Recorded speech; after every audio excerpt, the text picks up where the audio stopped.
Helo a chroeso. Fy enw I yw Stephen Rees, rwy'n academydd ac yn gerddor. Heddiw, byddai'n trafod y gerddoriaeth bydd yn cael ei pherfformio gan gerddorion Ensemble Cymru yn eu cyngherddau yn ystod mis Mai eleni. Yn y gyfres yr Ystafell Gerdd, bydd Chris Goodman a Richard Ormrod yn cyflwyno cerddoriaeth ar gyfer clarinet a piano. Dyma'r repertoire. 5 darn bychan gan Elizabeth Lutyens a 2 sonata, un gan Johannes Brahms a'r llall gan Francis Poulenc. Mae'r 2 sonata hyn yn gyfoethog iawn o ran alaw a gwead, ond maen nhw'n hollol wahanol i'w gilydd yn ei steil. Dyma gyflwyno chydig o wybodaeth am y Poulenc felly. Mae'r sonata yn dyddio o'r flwyddyn 1962 ac mae'n un o 2 sonata gyfansoddodd Poulenc tua diwedd ei fywyd, ar gyfer offerynnau chwith. Mae'r sonata hon a'r sonata ar gyfer yr obo yn dyddio o'r un flwyddyn, tra bod y sonata enwog ar gyfer y fflwt yn dyddio o'r flwyddyn 1957. 3 symudiad sydd i sonata Poulenc. Cyflym, araf, cyflym, sy'n digon arferol, ond mae Poulenc yn cynnwys ambell elfen llai disgwyliedig hefyd.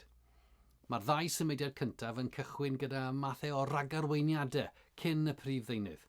Mae'r cyntaf yn gafel yn ysylwni'n syth, ac mae'r ail yn agor yn dawel, gyda'r clarinet yn galaru yn ddigyfeiliant am y nodau cyntaf.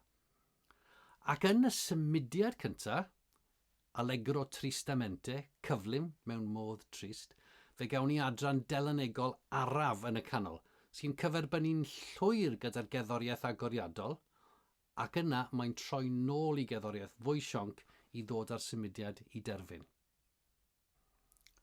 Ar ôl nodau cyntaf distaw yr ail symudiad, y romansa, mae cord fforte yn torri'r awyrgylch.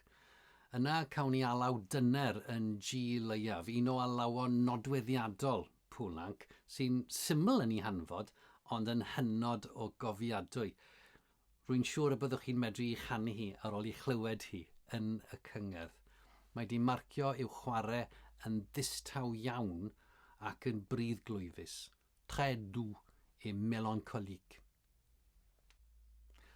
Yna mae'r symudiad ola, Allegro con fuoco, cyflym a thanllyd, yn neidio mewn yn ddigyfaddawd, ac yn fan hyn i chi'n clywed arddull Poulenc yn glir.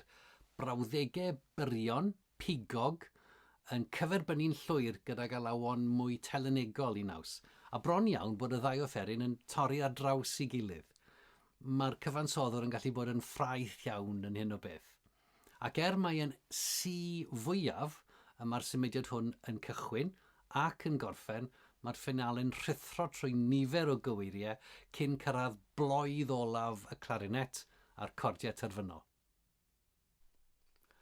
Fe fu Poulenc yn ffigwr amlwg y mywyd cerddorol Ffrainc fel cyfansoddwr ac fel pianydd.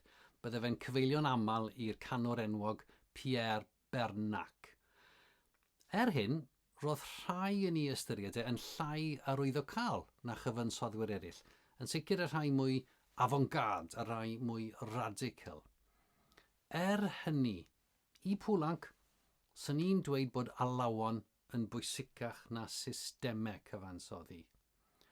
Ac mae digon o dystiolaeth am ei ddawn am alawon yn y darn hwn, hefyd yn ei ganeuon ac yn ei weithiau eglwysig.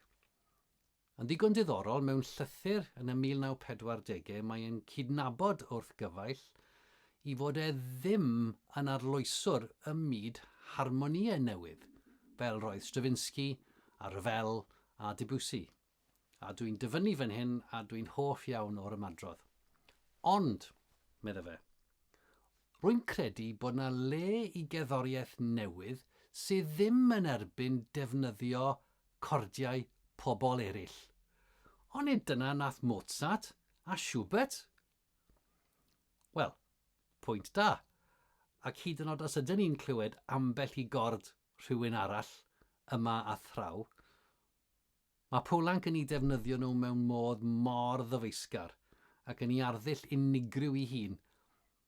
A gobeithio byddwch chi yn adnabod yr arddull yna wedi i chi glywed perfformiad o'r sonata hon. Mwynhewch y cyngerdd.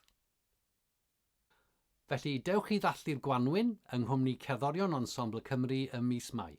Bydd y cyngherddau'n cael eu cynnal yn yr Ystafell Gerdd yng Nghregynog, yn Theatr y Ddraig yn y Bermo, yn Eglwys y Santes Fair yng Nghonwy ac yn Neuadd Dwyfor ym Mhwllheli. Welwn i chi yno.